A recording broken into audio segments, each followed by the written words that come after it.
Mis ojos recorrieron la Alameda Central sin detenerse demasiado en ningún rostro. Era una costumbre que no había podido abandonar, aunque llevaba casi un año fuera del ejército. Primero miraba las manos, luego la cintura y después los zapatos.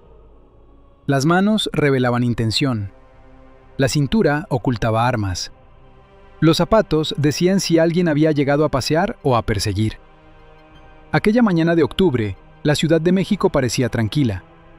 Los vendedores acomodaban fruta junto a las rejas, un organillero tocaba bajo los fresnos y los camiones avanzaban por Avenida Hidalgo soltando humo. Pero tres hombres no encajaban en el paisaje. Caminaban separados, formando una media luna. Uno iba cerca de las fuentes, otro por el sendero central, y el tercero bordeaba los puestos ambulantes.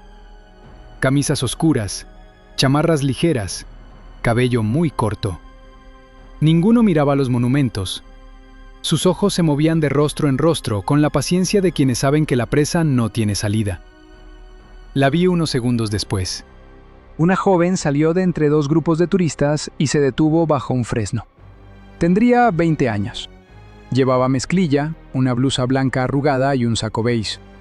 Tenía el cabello negro pegado a las sienes y una raspadura fresca en la mejilla. Miró hacia Bellas Artes, luego hacia Avenida Juárez y finalmente hacia la salida del parque.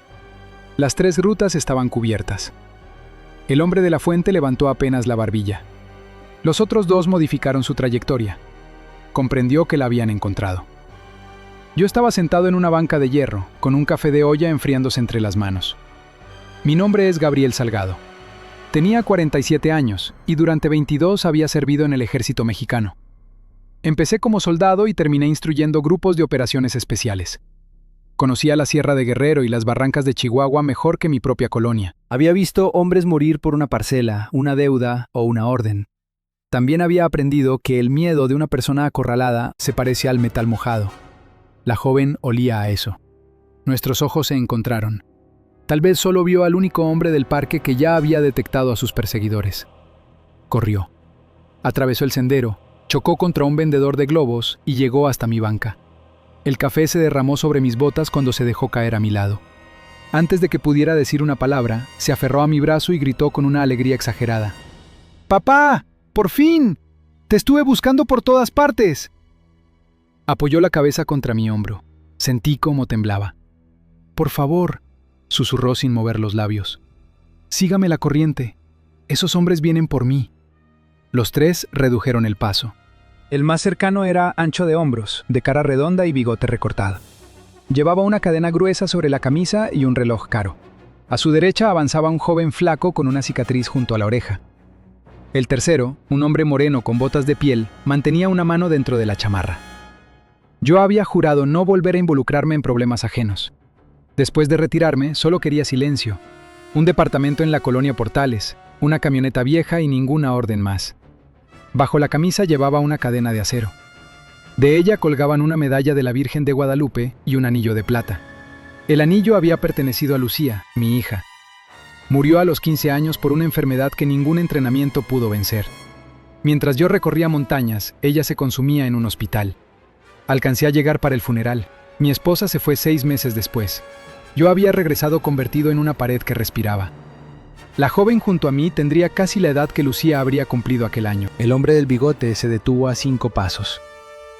«Señorita Valeria», dijo, fingiendo cortesía. «Su familia está muy preocupada. Vámonos de una vez». La muchacha dejó de respirar por un instante. Así supe su nombre. Le puse una mano sobre los dedos helados. «Perdóname, hija», dije en voz alta. El tráfico estaba imposible. Ella me miró con sorpresa y luego asintió. Me levanté despacio. Me vi a 1,88 m. Ya no tenía la velocidad de los 30, pero conservaba la fuerza de años cargando equipo en la montaña. La chamarra gris disimulaba mis hombros. El hombre del bigote me evaluó. «Es un asunto familiar, no se meta. Ella ya está con su familia». El flaco soltó una risa. «No se haga el héroe, jefe. La muchacha viene con nosotros». El del bigote se acercó otro paso. «Le conviene caminar hacia Bellas Artes y olvidar que nos vio. Nadie quiere faltarle al respeto». Su tono era tranquilo, pero sus ojos no. Estaba acostumbrado a que comerciantes, choferes y policías bajaran la mirada. Yo no bajé la mía. Van a darse la vuelta y van a salir del parque. Si vuelven a acercarse, el primero perderá la rodilla, el segundo, la capacidad de respirar.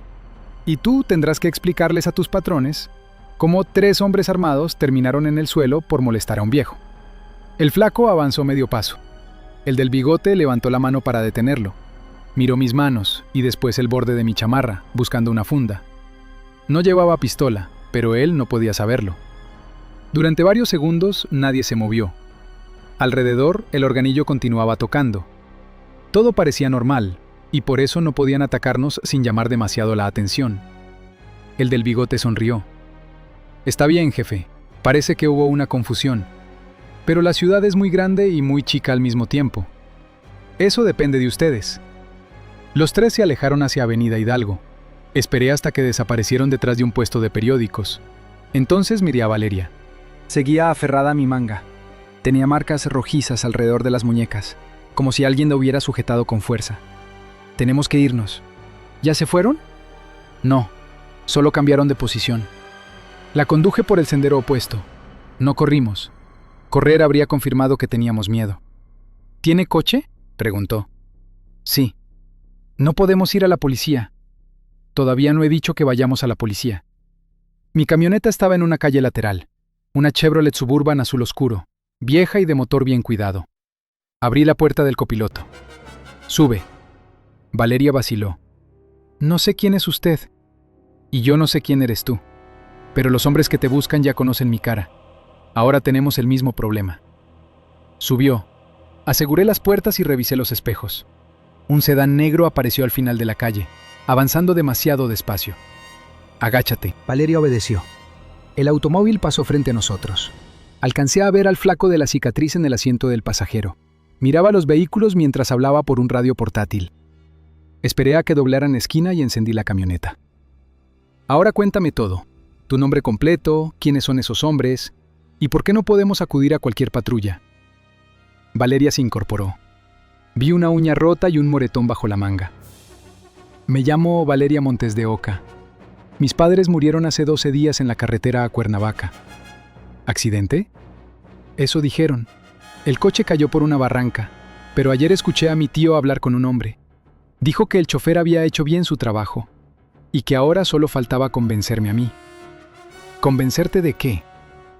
Abrió el bolso que llevaba cruzado y sacó varias hojas dobladas. Mi papá era dueño de Constructora Montes. Después de su muerte heredé sus acciones. Mi tío Rogelio dirige la empresa, pero necesita mi firma para quedarse con todo. ¿Y esos hombres trabajan para él?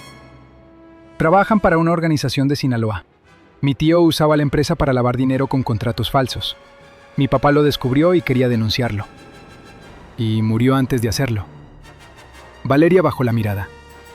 Anoche mi tío llegó a la casa de las Lomas con 4 hombres. Despidió al personal, desconectó los teléfonos y me encerró. Puso unos documentos enfrente de mí. Dijo que si firmaba, podría irme del país. Si no, tendría el mismo accidente que mis padres. ¿Cómo escapaste? Por el cuarto de lavado. Rompí una ventana, salté al techo de la cochera y luego al jardín de los vecinos. Tomé un taxi hacia el centro porque pensé que podría perderme entre la gente. Pero el taxista hizo una llamada. Cuando vi otro coche detrás, me bajé antes de un semáforo y corrí. Revisé las hojas. Eran copias de una sesión de acciones y de un poder general. En la última página aparecía el nombre de Rogelio Montes de Oca. ¿Por qué tienen tanta prisa? Porque mañana a las 9 hay una reunión con los socios. Si mi tío presenta los documentos firmados, transferirá las acciones a empresas fantasma. Después será casi imposible recuperarlas. ¿Existe un testamento? Sí. El original lo tiene don Ernesto Luján, el notario de mi papá. También guarda una carpeta con pruebas de las operaciones ilegales. Mi papá se la entregó antes de morir. ¿Dónde está? En Coyoacán, cerca de la plaza de Santa Catarina. ¿Tu tío lo sabe? Sí, no querían únicamente la firma de Valeria. Querían impedir que llegara al hombre capaz de destruir toda la operación. El sedán reapareció junto a una camioneta blanca. 2 hombres bajaron y comenzaron a revisar la calle. Don Gabriel, dijo Valeria, lléveme a una terminal de autobuses. Puedo salir de la ciudad. No quiero que lo maten por ayudarme. Si huyes, tu tío se queda con la empresa. Destruye las pruebas. y manda a buscarte donde quiera que estés. Entonces déjeme aquí. Usted ya hizo suficiente. La miré. 20 años. Los mismos ojos oscuros de Lucía. La misma manera de fingir valentía mientras le temblaban las manos. Toqué el anillo bajo mi camisa. Durante meses había confundido sobrevivir con estar vivo. Me levantaba y regresaba cada noche a un departamento silencioso. Pero todavía existían cosas que no podía permitir. No podía devolverle la vida a mi hija. Sí podía impedir que otra muchacha desapareciera mientras todos fingían no haber visto nada. Encendí el motor. La Suburban despertó con un gruñido grave. «Ponte el cinturón». Valeria me miró. «¿Va a ayudarme?». Metí la velocidad y observé el sedán por el retrovisor. Uno de los hombres acababa de reconocernos. Señaló hacia la camioneta y corrió de regreso a su vehículo. «Voy a llevarte con el notario. Nos van a matar. Lo van a intentar». Salí del estacionamiento, giré hacia Avenida Juárez y me metí entre un taxi y un microbús repleto. Detrás de nosotros, la camioneta blanca invadió el carril contrario para alcanzarnos. Valeria se aferró al tablero. ¿Quién es usted en realidad? El tráfico se cerraba como un río de metal. Las torres de Reforma surgían detrás de los árboles y comenzaron a caer las primeras gotas de una tormenta. Alguien que ya perdió una hija, respondí, y que no piensa perder a otra. El semáforo cambió a rojo. No frené.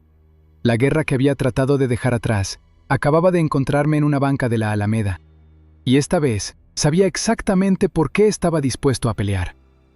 La lluvia cayó con fuerza apenas dejamos atrás el centro. En la Ciudad de México siempre había algo extraño en las tormentas de octubre. Podían hacer que una avenida llena de claxones pareciera de pronto un escenario vacío, como si la ciudad contuviera el aliento antes de decidir a quién iba a tragarse. Los limpiaparabrisas golpeaban el cristal con un ritmo seco y obstinado. Del otro lado del espejo retrovisor, la camioneta blanca seguía allí, pegada a nosotros como una mala idea que se niega a morir. Valeria había dejado de temblar, pero no porque se sintiera segura.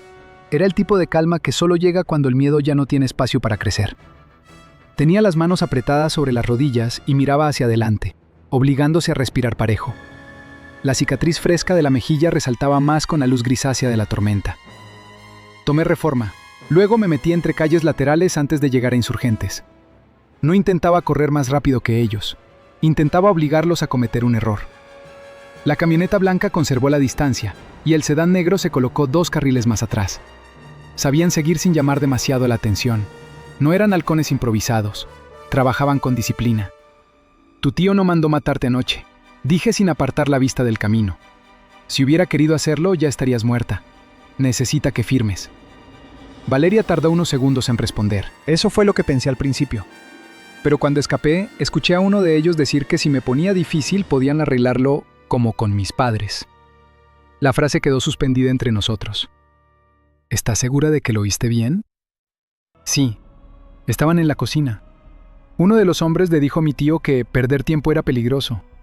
Mi tío respondió que si yo no aceptaba, me llevarían a una casa de seguridad y me convencerían allá. Y si aún así me negaba, no iba a faltar una barranca en todo el país. Apreté el volante. No por rabia, todavía no. La rabia era un lujo que en carretera solo servía para matar más rápido. Lo que sentí fue algo más frío y más útil. Una certeza. Rogelio Montes de Oca no estaba improvisando. Llevaba tiempo preparando aquello. «Háblame de tu padre», dije. «No como empresario, como hombre. Quiero saber cuándo empezó a sospechar». Valeria tragó saliva. Mi papá era muy confiado con la familia, pero muy meticuloso con el dinero. Durante años dejó que mi tío manejara las relaciones políticas y ciertos contratos del gobierno, porque decía que tenía mejor mano para tratar con funcionarios. Hace unos 6 meses empezó a encontrar pagos duplicados, empresas que facturaban servicios imposibles y depósitos que luego desaparecían en cuentas del norte.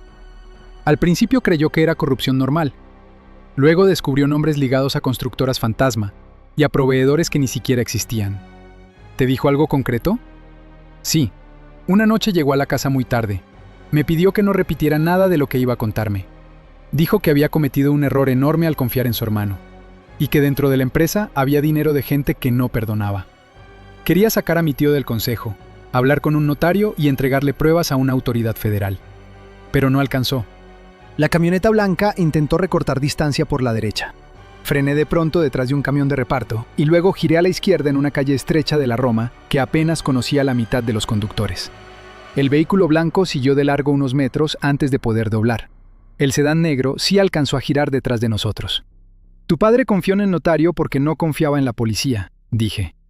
No confiaba en nadie, ni siquiera en algunos socios. Decía que el dinero cambia de dueño, pero el miedo cambia de bando más rápido. Por eso guardó todo con don Ernesto Luján. Lo conocía desde antes de que yo naciera. La lluvia corría sobre los edificios de la Roma como lágrimas oscuras. Pasamos frente a una panadería, una farmacia y un hotel viejo de fachada descascarada.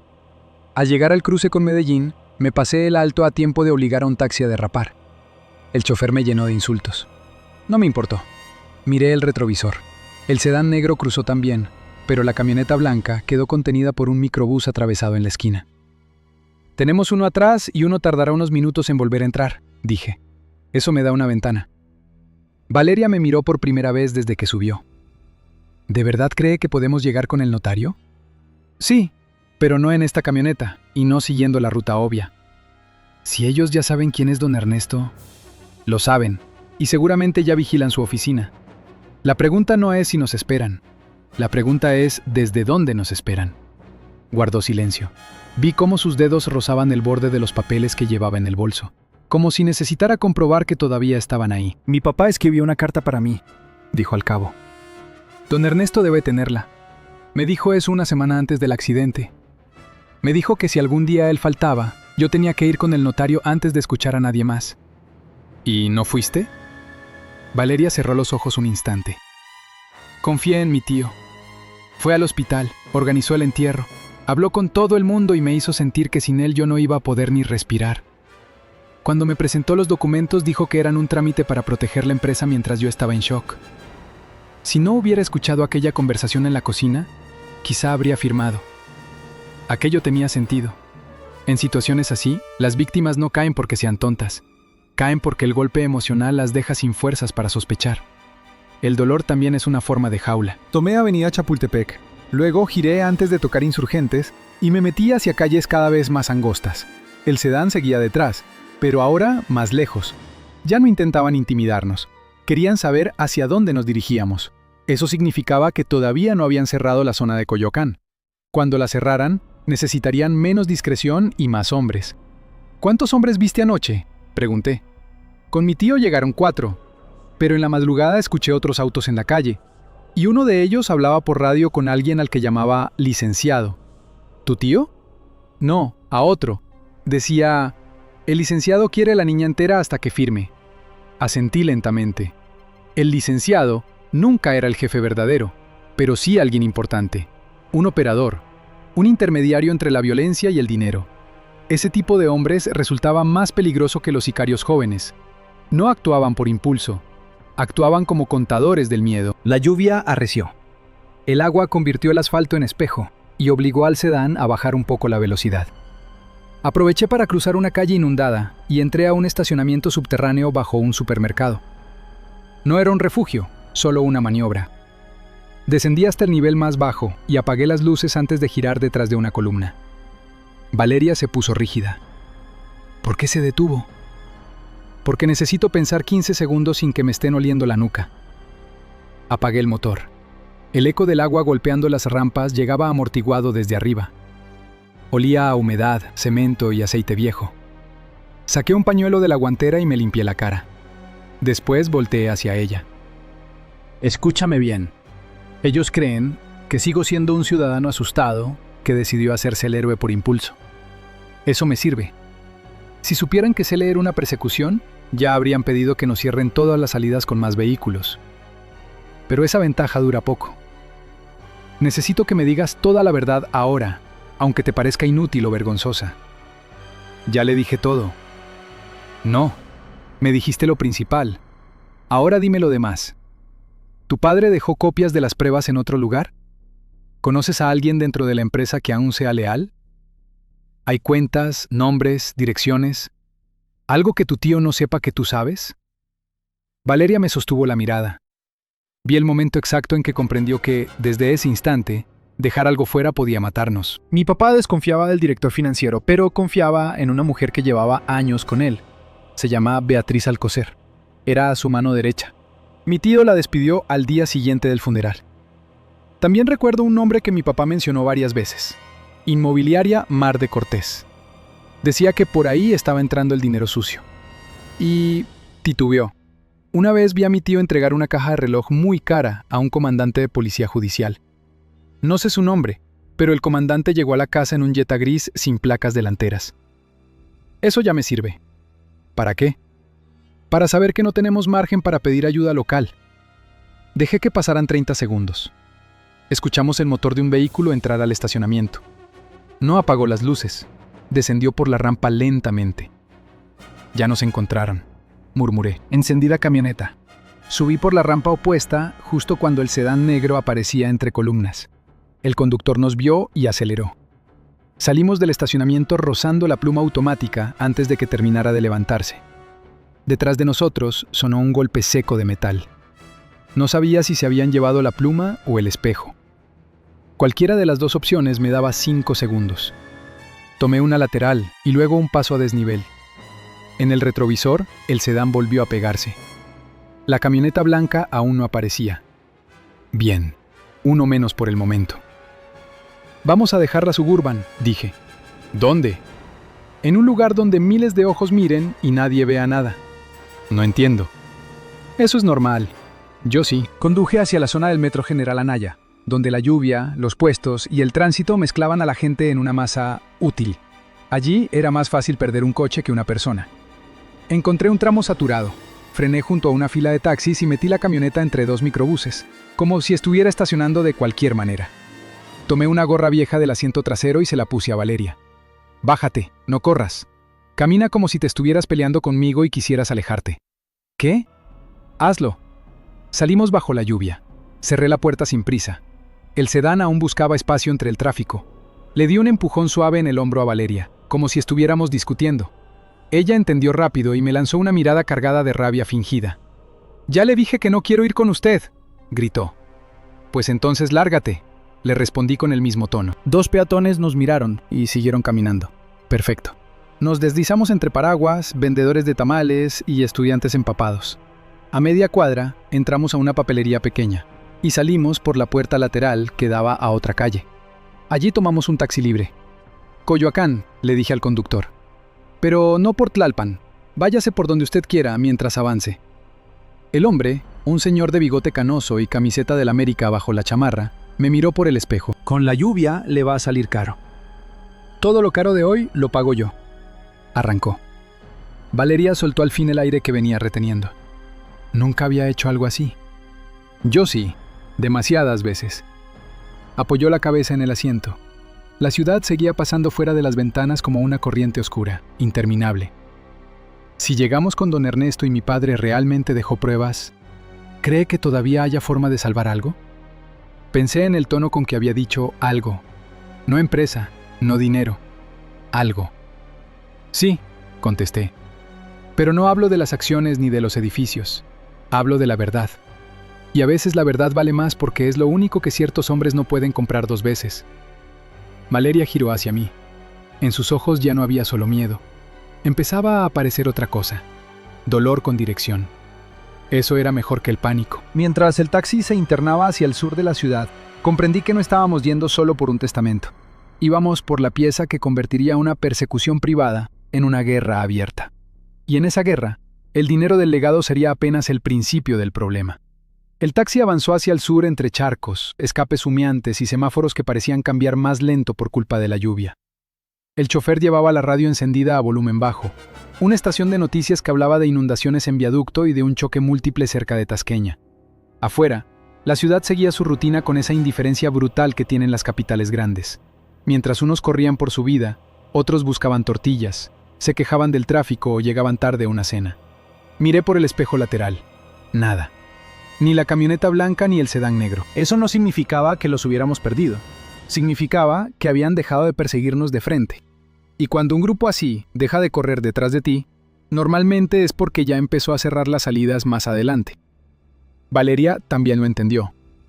¿Nos siguieron?, preguntó en voz baja. No de manera visible.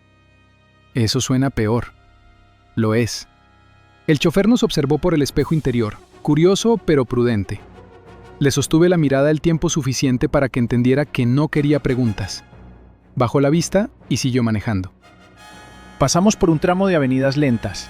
Luego nos metimos en calles donde el agua rebasaba media llanta. Las banquetas brillaban bajo los faros como si estuvieran cubiertas de aceite. A esas alturas ya no me preocupaba tanto una persecución abierta. Me preocupaban los puntos fijos.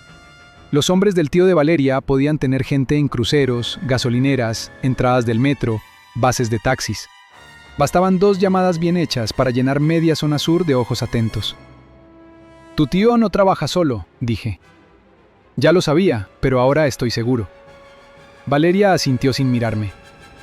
Mi papá decía que Rogelio nunca había tenido valor para ensuciarse las manos, que siempre necesitaba a alguien más peligroso que él para sentirse fuerte. Pues ya encontró a esos alguienes. Saqué de mi bolsillo el teléfono viejo que había comprado meses atrás para emergencias y marqué un número que no usaba desde hacía casi un año. Sonó 5 veces antes de que respondieran. «Sí». La voz ronca al otro lado estaba intacta. «Mauricio, soy Gabriel». Hubo un silencio breve. «Carajo», dijo al fin. «Pensé que ya estabas muerto o metido de jardinero en Cuernavaca». «Lo segundo todavía puede esperar. Necesito información». Mauricio fue sargento conmigo en mis últimos años de servicio. Después se salió del ejército y terminó trabajando para una empresa de seguridad privada que hacía, de manera elegante y cara, casi lo mismo que antes: proteger a los que podían pagar y asustar a los que no debían acercarse. No le gustaba hablar de favores, pero entendía el lenguaje de la urgencia. «Habla». Nombre: Rogelio Montes de Oca. Constructora, dinero lavado, posible vínculo con gente de Sinaloa. Tiene operativos en la ciudad buscando a su sobrina. Necesito saber quién está coordinando la búsqueda. Mauricio tardó apenas 2 segundos en cambiar de tono. ¿La muchacha está contigo? Miré a Valeria. No hacía falta mentir. Sí, entonces escucha bien. Hace 2 horas empezó a moverse un rumor feo entre escoltas y judiciales retirados. Dicen que un licenciado del norte llegó ayer a la capital para cerrar un problema familiar, ligado a una empresa. No es un pistolero cualquiera. Le llaman Salvatierra. El nombre no me decía nada, pero la manera en que Mauricio lo pronunció, sí. ¿Qué clase de hombre es? De los peores. No se luce, no grita, no se toma fotos con armas. Antes trabajaba como abogado de fachada para empresas fantasma. Luego pasó a coordinar cobros, traslados y limpiezas. Donde aparece él, al poco tiempo desaparece alguien o se incendia un archivo. Valeria apretó con fuerza el borde del asiento. «¿Sigue?», dije. «Trae gente disciplinada, muchos expolicías y 2 o 3 animales jóvenes para lo sucio. Si tu muchacha vale tanto, ya no la están buscando como presa. La están esperando en los lugares a los que inevitablemente tendrá que ir». Eso confirmaba mi sospecha. Notarios, oficinas, domicilios familiares. Exactamente. Si fueras inteligente, Gabriel, dejarías a la chava en un lugar lleno de prensa o de federales y te desaparecerías. No llamé para recibir sermones. No, llamaste porque sabes que tengo razón, pero no te vas a echar para atrás. Corté una curva mientras escuchaba cómo el taxi salpicaba un charco profundo. Necesito que me averigües si ya hay gente en Santa Catarina, en Coyoacán. Dame 15 minutos. No tengo 15. Entonces quédate vivo 5 y te consigo lo demás. Colgué. Valeria seguía mirándome. ¿Quién es Salvatierra? Un hombre al que tu tío jamás habría podido contratar por su cuenta si el problema fuera solo quedarse con una empresa. Eso significa que detrás del dinero hay algo más grande. ¿Cómo qué? Como una red que no piensa perder su lavandería por culpa de una heredera joven. El taxi frenó en seco cuando un camión de basura invadió el carril. Aproveché para mirar por la ventana empañada. 2 motos estaban detenidas bajo un toldo al otro lado de la calle. Sus conductores no parecían repartidores ni policías. Cascos negros, chamarras sin logos, postura inmóvil. Uno de ellos levantó un poco la cabeza hacia nuestro vehículo. «Chofer», dije con calma, «en la próxima esquina no siga derecho. Dé la vuelta y métase donde vea más tráfico». «Pero por ahí no salimos a Coyoacán». No le pregunté si salíamos, le dije que se metiera. El hombre tragó saliva y obedeció. Giró a la derecha y se internó en una avenida llena de puestos, lonas mojadas y gente protegiéndose con bolsas de plástico en la cabeza. Las motos tardaron unos segundos en reaccionar. Para entonces ya nos habíamos tragado media cuadra entre peceros y coches detenidos. ¿Nos vieron?, susurró Valeria. Probablemente. ¿Y ahora? Ahora van a reportar un taxi, no una Suburban. Ya les complicamos el tablero. Mi teléfono vibró. Mauricio. ¿Habla? Confirmado, soltó sin saludo. 2 vehículos vigilando la notaría de Ernesto Luján. Una SUV gris, un sedán, vino. También hay un tipo en una cafetería frente a la plaza, leyendo el mismo periódico desde hace 40 minutos. No son improvisados. ¿Tienen a Luján adentro? No lo sé, pero si el notario sigue allí, está cercado. Apoyé la frente un segundo en el cristal frío. ¿Alguna vía lateral? Atrás hay callejones, casas viejas, azoteas bajas. Pero si vas por tierra te van a ver. Y otra cosa, alguien empezó a mover contactos en policía preventiva para ubicar a una muchacha joven acompañada por un hombre alto, canoso, de chamarra gris. ¡Felicidades! Ya te describieron bien. Mauricio hizo una pausa. Gabriel, escúchame. Si ese salvatierra está coordinando, no vas contra buchones de corrido y pistola cromada. Vas contra gente que entiende cómo cerrar perímetros. Si sigues, deja de pensar como escolta. Empieza a pensar como guerra urbana. Nunca dejé de hacerlo. Colgué. Valeria había oído lo suficiente. Entonces, ya no podemos ir con el notario. No así. Usted mismo dijo que el tiempo se nos acaba. Y por eso voy a dejar de reaccionar a sus movimientos. Ahora voy a obligarlos a reaccionar a los míos. No expliqué más. En situaciones así, demasiada información no tranquiliza, solo paraliza. Le pedí al chofer que se detuviera frente a una iglesia de barrio, con una pequeña plaza llena de puestos de flores. Pagué de más y nos bajamos. La lluvia había cedido un poco, pero seguía cayendo una bruma fina que deformaba las luces. Camina a mi lado, le ordené. No mires atrás. Si te pregunto algo, respondes. Si no, te quedas en silencio. Atravesamos la plaza como si fuéramos 2 familiares saliendo de un velorio. Compré un paraguas barato, una bolsa de mercado y una gorra oscura en 3 puestos diferentes. Le di la gorra a Valeria y metí dentro de la bolsa unas veladoras, pan dulce y una botella de agua. El disfraz era pobre, pero suficiente para transformar a 2 perseguidos en gente cansada haciendo mandados bajo la lluvia. A media cuadra encontré lo que buscaba. Una vecindad antigua con portón de herrería, medio abierta por el paso constante de inquilinos. Entramos sin mirar a nadie. El patio interior olía a jabón, tortilla recalentada y ropa húmeda. Había tendederos cruzados de pared a pared y una escalera que subía a los cuartos del segundo nivel. «Subimos», dije. «¿Aquí vive alguien que conoce?» «No, pero la arquitectura sí la conozco». La llevé hasta la azotea. Desde allí podían verse otras terrazas, tinacos, jaulas, antenas viejas y muros bajos que separaban una casa de otra. Coyoacán estaba lleno de esas conexiones invisibles que los hombres en coches nunca entendían.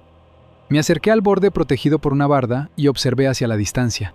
Las copas de los árboles de la plaza de Santa Catarina se mecían bajo la llovizna. No alcanzaba a ver la notaría, pero sí la lógica del terreno. Mauricio tenía razón. Por calle nos esperarían.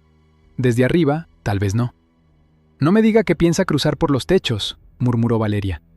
«No todavía. Primero necesito confirmar cuántos ojos tienen abajo». Saqué el teléfono una última vez y marqué otro número, uno mucho más antiguo que el de Mauricio. Esta vez respondieron casi de inmediato. «Bueno». «Amalia, soy Gabriel Salgado». Silencio. Luego una inhalación seca, como quien recibe un golpe inesperado. «Gabriel, pensé que no volvería a saber de usted». Amalia Luján era la hija del notario. Cuando su padre había recibido amenazas años atrás por otro asunto sucio, fui parte del equipo que lo protegió durante 2 semanas. Ella entonces era una mujer joven, firme, con esa clase de voz que no se quiebra ni cuando tiene razones de sobra para hacerlo. ¿Su padre está en la oficina?, pregunté. Sí, se negó a salir. Dijo que si una muchacha llamada Valeria llegaba, debía esperarla aunque fuera toda la noche. Valeria me miró, y por primera vez desde la Alameda, vi algo parecido a esperanza pura en su rostro. Escúcheme con atención, seguí. Su oficina está vigilada. No deje que su padre se acerque a las ventanas y no abra a nadie. Nadie. Si escuchan que dicen venir de la policía, tampoco. La voz de Amalia bajó. Ya vinieron 2 veces. Dijeron que necesitaban hacer preguntas por seguridad. ¿Abrieron? No. Bien. Ahora dígame una cosa. ¿Sigue existiendo el acceso por la casa contigua? ¿La de la azotea con bugambilias? Sí, pero está cerrada. La dueña murió y la renta a un sobrino que casi nunca viene. Miré el entramado de azoteas alrededor. Eso basta, colgué. Valeria se acercó. ¿Hay una entrada? Hay una posibilidad y una diferencia enorme entre ambas cosas. Igual vamos a intentarlo, ¿verdad? La observé en silencio. Seguía asustada, por supuesto, pero el miedo ya no la deshacía. La estaba endureciendo. El cartel y su tío esperaban a una muchacha rica incapaz de ensuciarse los zapatos. Lo que iban a encontrarse era alguien que había saltado una ventana, corrido por la ciudad y seguido avanzando incluso después de entender contra quién peleaba. También me subestimaban a mí. Creían haber asustado a un exmilitar cansado que se había topado con su asunto por accidente. No entendían que el cansancio y el miedo no son lo mismo. Un hombre cansado puede apartarse. Un hombre que ya no tiene nada que negociar consigo mismo se vuelve otra clase de problema. Miré las azoteas mojadas, los muros bajos, los callejones oscuros donde la lluvia caía en hilos finos. Abajo, en las calles, Salvatierra tendría hombres en coches, hombres en cafeterías, hombres fingiendo hablar por teléfono. Todos atentos a las puertas, a las banquetas, a los autos. Estaban mirando donde siempre mira la gente segura de su poder, hacia el suelo. Sí, le dije a Valeria, vamos a intentarlo. ¿Qué necesita que haga? Tomé la bolsa de mercado, saqué la botella de agua y se la entregué. Que desde este momento hagas exactamente lo que te diga, sin discutir, sin correr antes de tiempo y sin mirar abajo cuando empecemos a cruzar. Ella frunció el ceño. ¿Cuando empecemos a cruzar, por dónde?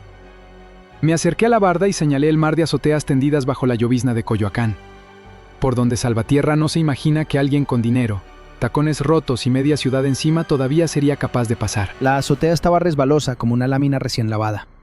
La llovizna no caía con fuerza, pero lo empapaba todo con una paciencia cruel. Los focos amarillentos de las casas vecinas temblaban detrás de cortinas húmedas, y más abajo, Coyoacán respiraba con ese murmullo engañosamente tranquilo de las colonias viejas.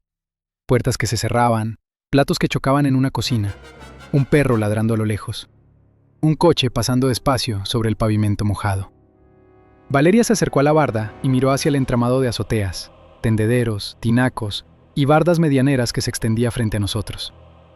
«No voy a poder», murmuró. «Sí vas a poder». «No, usted lo entiende.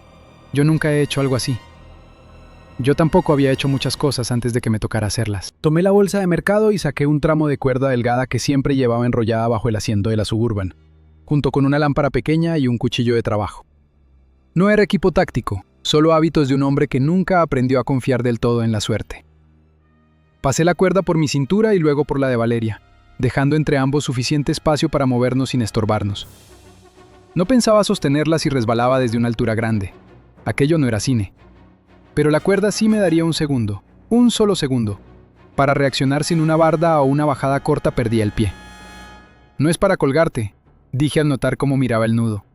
«Es para que no me desaparezcas en la niebla si te sueltas a correr por pánico». «No voy a correr». Eso dicen todos antes del primer salto. Nos movimos hacia la primera pared divisoria. Del otro lado había una terraza baja, con macetas vacías y una silla de plástico rota. La pasé primero, apoyando la palma en el borde húmedo, y luego tendí la mano a Valeria.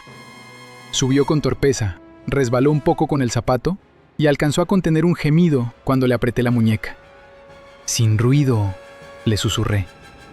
Ella asintió. Avanzamos por 2 azoteas más, bajando una escalera de cemento mal hecha y cruzando un patio donde alguien había dejado ropa tendida bajo una lona azul. A cada paso, sentía la ciudad desplegarse bajo nosotros como un tablero vivo. No era paranoia, era cálculo. En las calles, Salvatierra tenía ojos. Arriba, solo tenía sombras, tinacos y líneas eléctricas. Seguía siendo peligroso, pero el peligro vertical siempre favorece al que está dispuesto a moverse más despacio que el miedo. Llegamos a una casa con azotea ancha, desde donde, por fin, pude ver parte de la plaza de Santa Catarina, entre copas de árboles y cables negros. La notaría de Ernesto Luján quedaba 2 cuadras más allá, en una calle estrecha donde la lluvia había dejado el empedrado brillante como escamas de pescado. Y Mauricio no había exagerado. La SUV gris estaba estacionada a media cuadra. El sedán vino un poco más adelante. Bajo el toldo de una cafetería, un hombre con chamarra oscura seguía sentado frente a una taza intacta y el periódico abierto sobre las piernas. A simple vista parecía aburrido, pero cada pocos segundos levantaba los ojos hacia las puertas de la calle. 2 hombres más fumaban junto a una camioneta de reparto, fingiendo conversar. ¿Los ve?, preguntó Valeria casi sin voz. Sí, son más de los que pensé.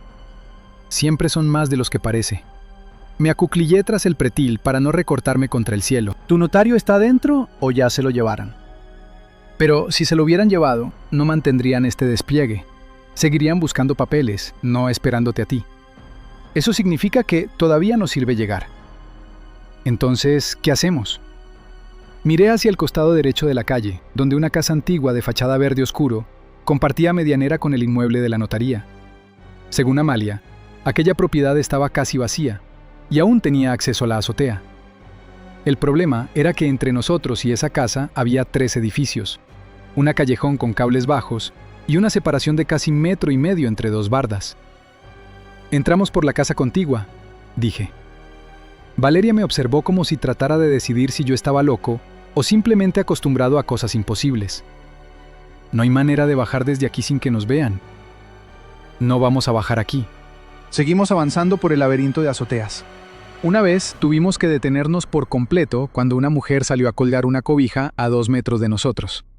Permanecimos tendidos detrás de un tinaco hasta que volvió a entrar, refunfuñando por la lluvia. En otra casa, un televisor encendido lanzaba destellos azules contra una pared.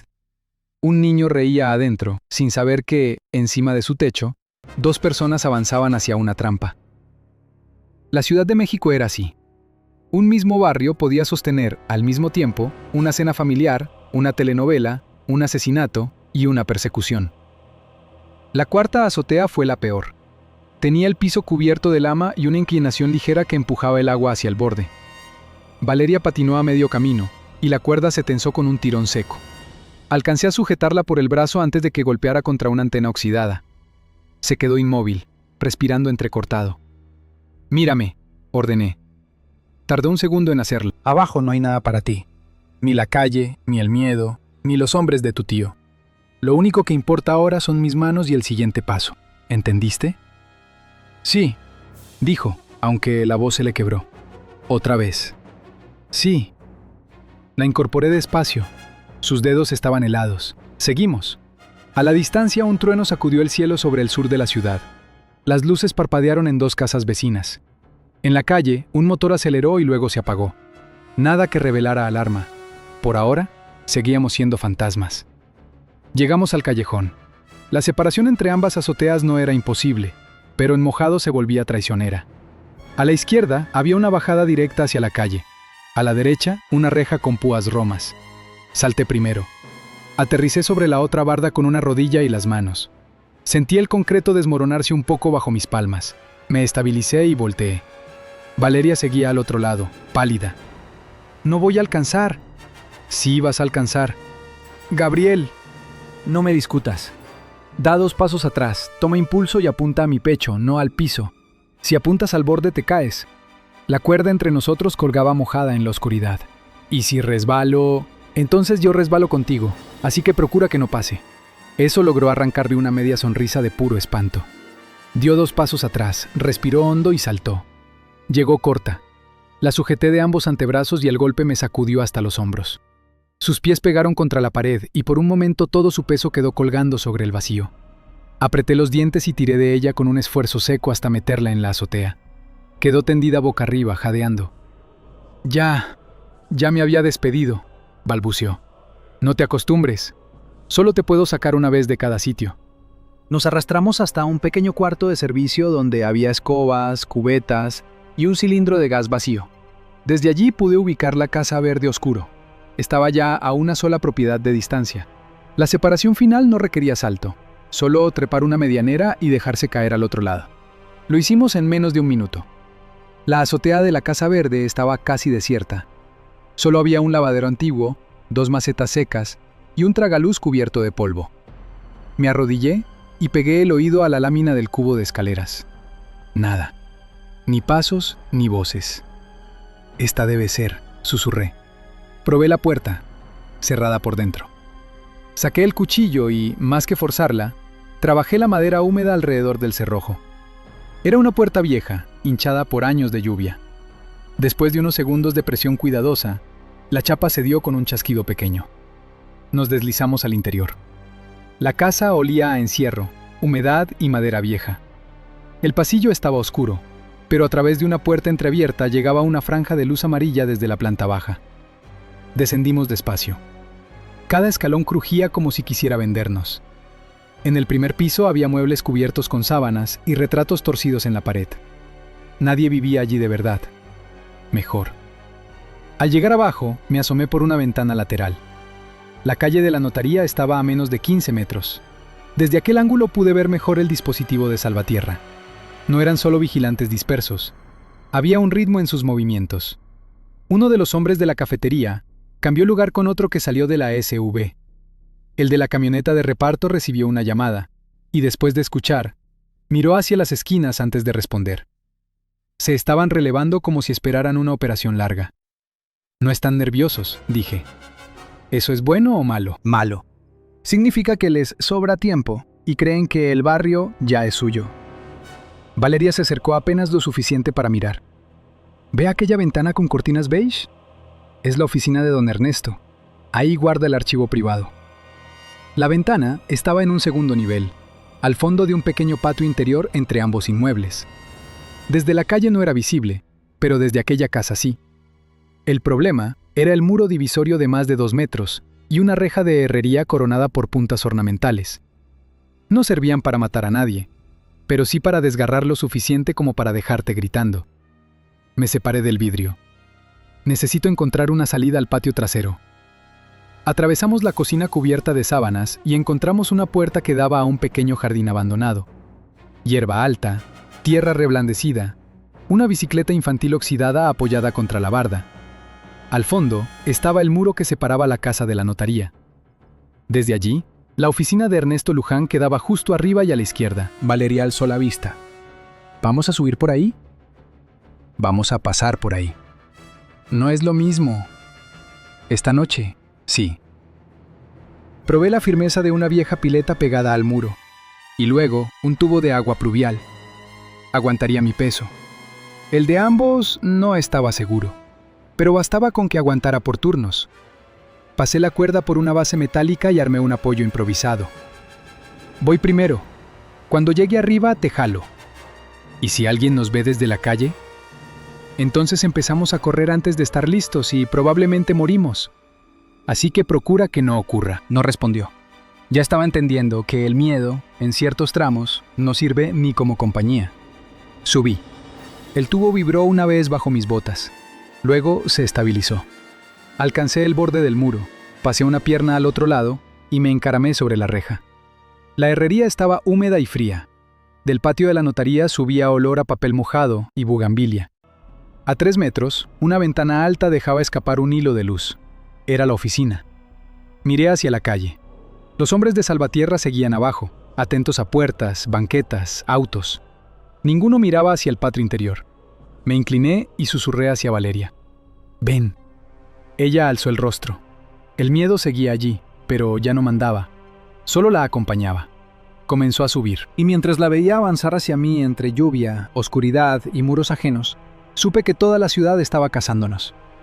Las calles, las esquinas, los coches sin placas, los policías comprados, los hombres con radios, los ojos detrás de los periódicos. Todo el peso de la capital parecía inclinarse sobre nosotros.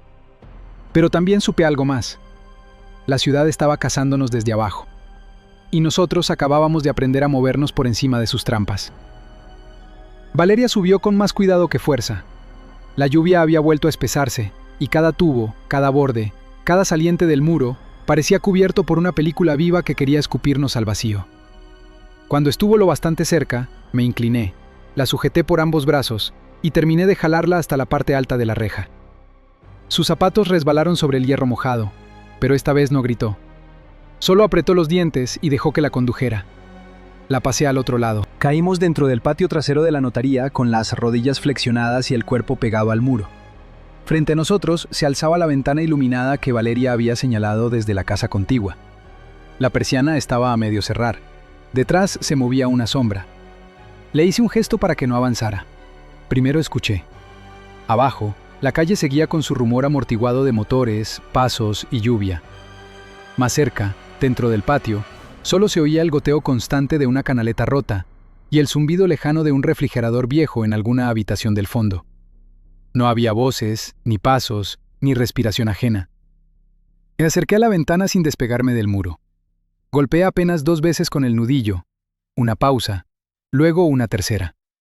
Nada. Volví a tocar, esta vez un poco más firme. La sombra del interior se detuvo. Después, la persiana se movió 1 centímetro. Un rostro anciano apareció entre la franja de luz. Cabello blanco peinado hacia atrás, gafas finas, mandíbula tensa.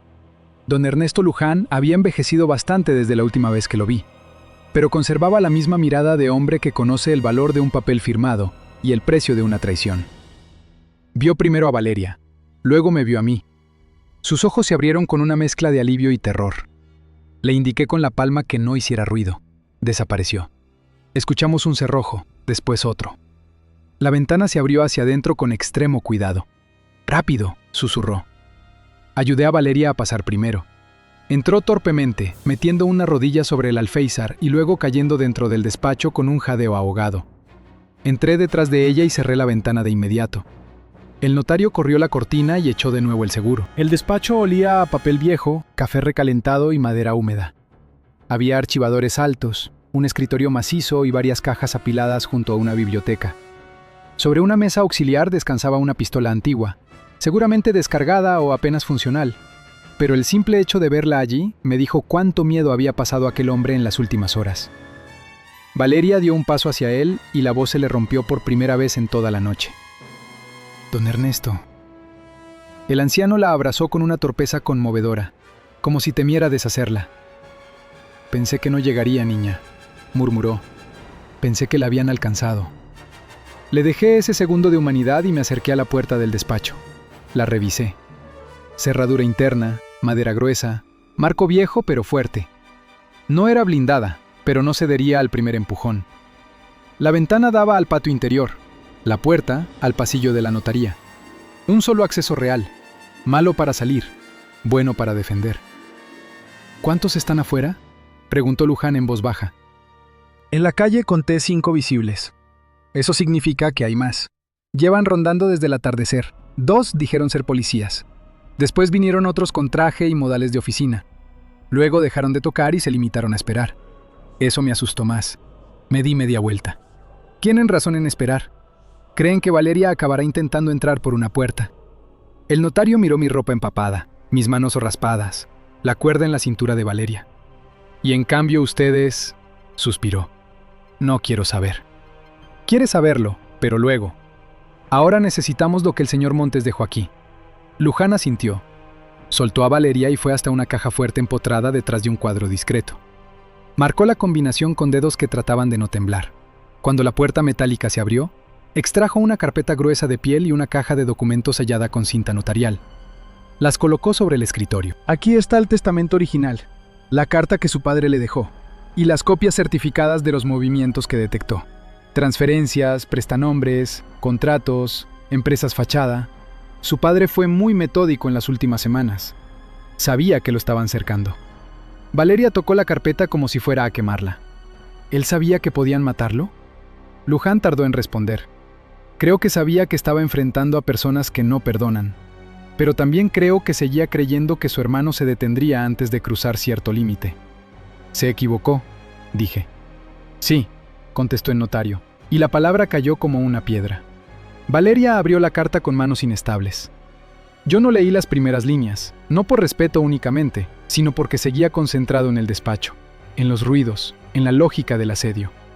Aún así vi cómo cambiaba su cara. Primero dolor, luego incredulidad, después algo más duro, más frío, una forma de claridad. Levantó la vista. Mi papá escribió que, si yo estaba leyendo esto, significaba que Rogelio ya había intentado quedarse con todo. Dice que la empresa era solo una parte. Que encontró operaciones trianguladas con obra pública, material inflado y pagos a cuentas del norte. Y que si algo le pasaba, debía confiar en usted y en don Ernesto. No en los socios, no en la policía, no en nadie más. Su voz se quebró apenas al final, pero logró continuar.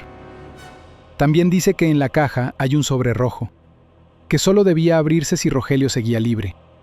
Luján lo buscó y me lo tendió sin abrir. Pesaba poco. Dentro había fotografías y un pequeño cuaderno de apuntes. Pasé las páginas con rapidez.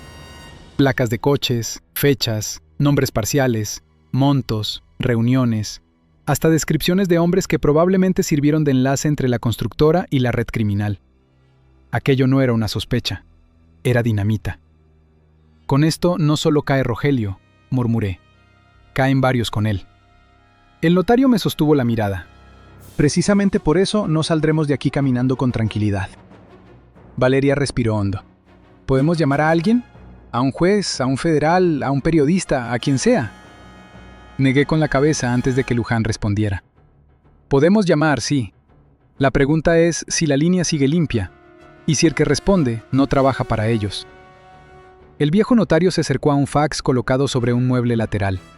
Luego señaló otro aparato. Una línea telefónica independiente que, al parecer, había mandado instalar años atrás para transmitir documentos sensibles.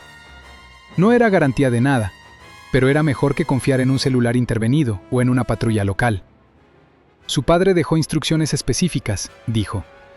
Si ella lograba llegar, debíamos firmar de inmediato la aceptación de herencia y enviar una copia certificada del testamento y del paquete probatorio a una oficina federal en Paseo de la Reforma.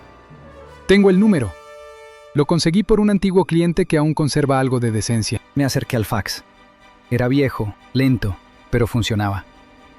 ¿Cuántas páginas? 48, sin contar anexos menores. Miré el reloj de pared. Demasiadas para una noche así. ¿Cuánto tarda?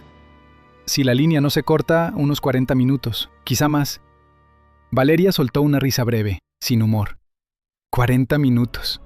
Afuera hay hombres esperando con carros y radios. Saben que tarde o temprano tenía que venir aquí. ¿Lo saben?, dije.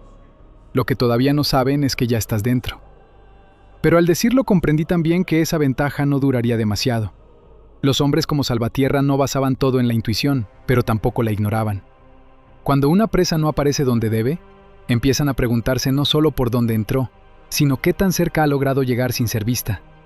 Y en un barrio de casas antiguas y azoteas conectadas, esa respuesta no tardaría en señalar hacia arriba. Tomé una silla y la coloqué bajo la perilla de la puerta. Luego moví un archivador bajo frente al escritorio, no como barricada definitiva, sino como retraso. Todo segundo contaba. En un asedio, un minuto bien ganado vale más que un arma mediocre. Valeria, dije, firma lo que haga falta. Don Ernesto, prepare el primer envío. Empiece por lo indispensable: testamento, aceptación, nombres, cuentas, pruebas directas de triangulación. Lo demás irá después. Ella se sentó frente al escritorio y tomó la pluma con dedos aún húmedos. La punta tembló sobre el papel. Luján colocó uno tras otro los documentos necesarios, marcando dónde debía firmar. Mientras tanto, yo me acerqué de nuevo a la ventana. Corrí apenas una rendija de la cortina y miré al patio. Lluvia fina, sombra quieta, muro mojado, nada más. Después me desplacé a la esquina desde donde podía ver, por reflejo en el cristal de otra habitación, un ángulo mínimo de la calle. La SUV gris seguía en su sitio. Uno de los hombres salió, encendió un cigarro y habló por radio. Después miró brevemente hacia los techos. Ahí estaba. No había visto nada aún, pero ya pensaba en esa posibilidad. Se nos está acabando el tiempo, dije sin girarme. Luján introdujo las primeras hojas en el fax.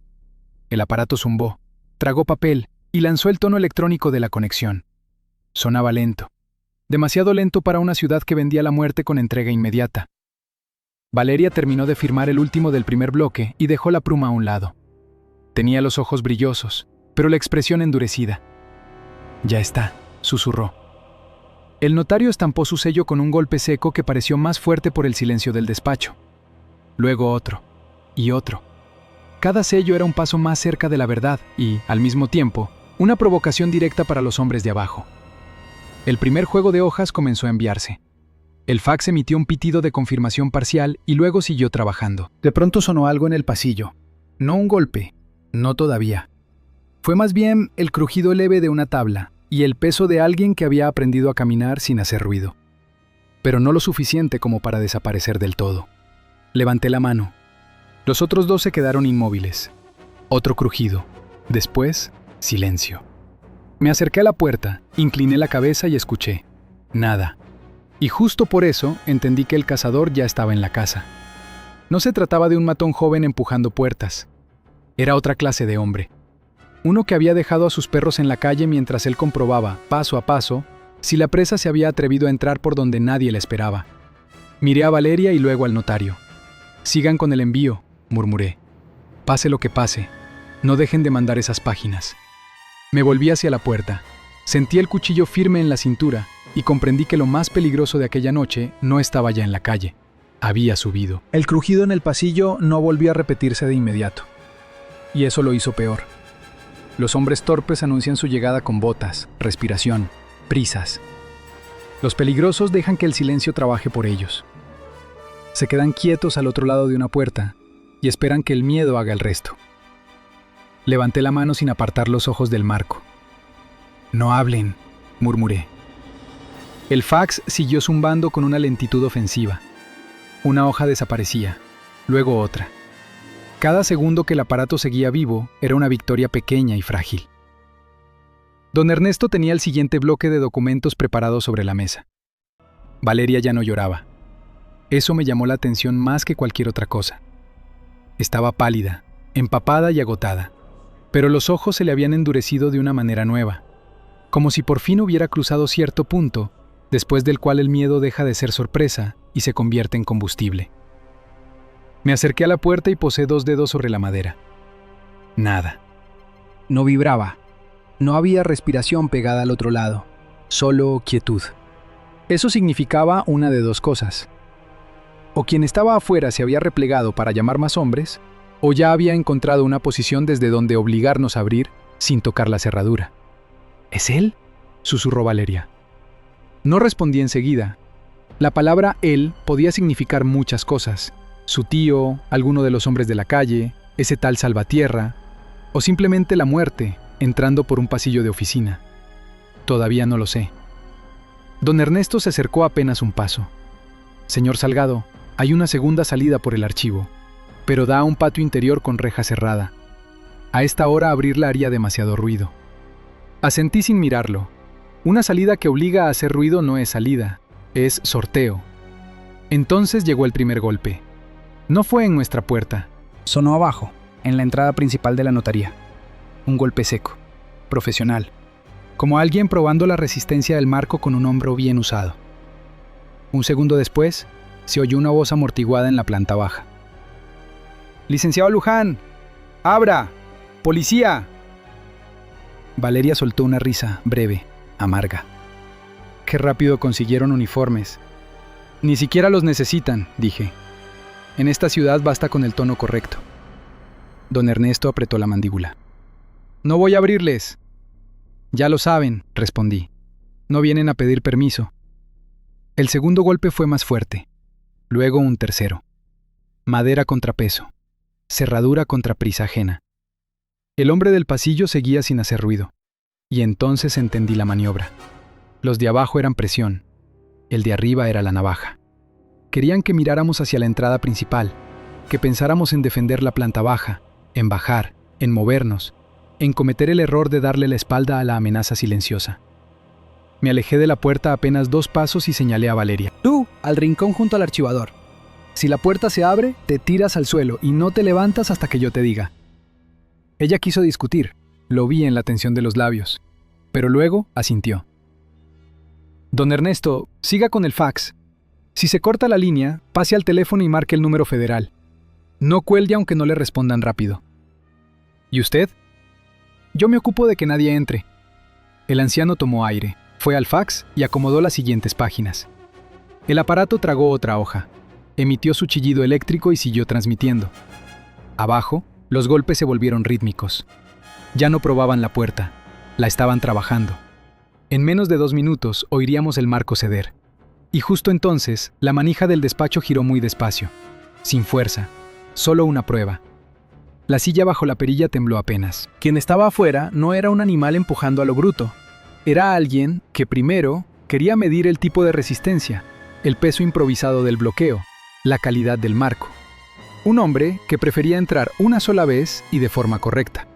Retrocedí hacia el costado del escritorio, saqué el cuchillo y apagué la lámpara de la mesa. El despacho quedó iluminado solo por la luz del fax, una lámpara de pared y el resplandor filtrado de la calle. La manija volvió a moverse. Luego una voz, baja, tranquila, casi educada. Señor Luján, no complique esto.